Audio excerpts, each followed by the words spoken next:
We are witnessing the collapse of the middle in software engineering. For 40 years, the hardest part of building software was, well, building it.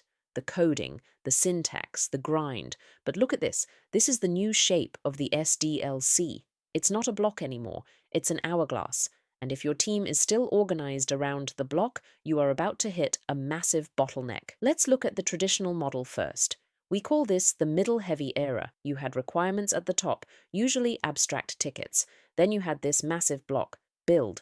This dictated everything. It was manual, it was slow, and importantly, it was the gatekeeper.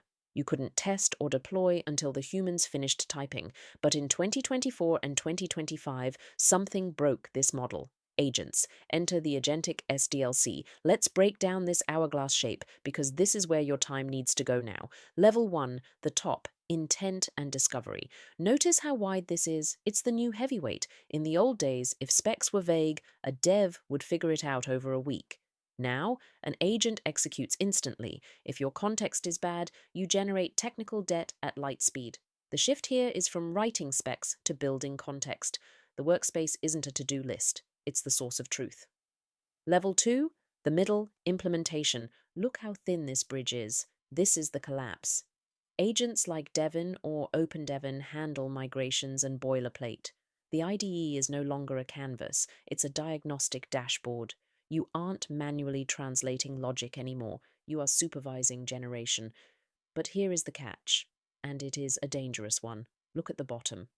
When the middle produces code at 10 times speed, the end becomes a pressure point.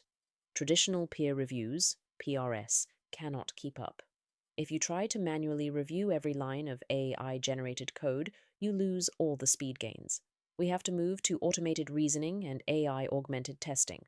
The craft here is ensuring safety. So what does this mean for you?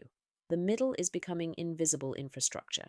Think of your project management workspace as the new compiler. It takes the high-level source code of your intent, your documents, your customer signals, and compiles them into instructions for agents. The question isn't, how fast can you code anymore? It's, how clear is your intent, and how robust is your verification? If you want the high-res version of this breakdown, check the link in the description. I'll see you in the next one.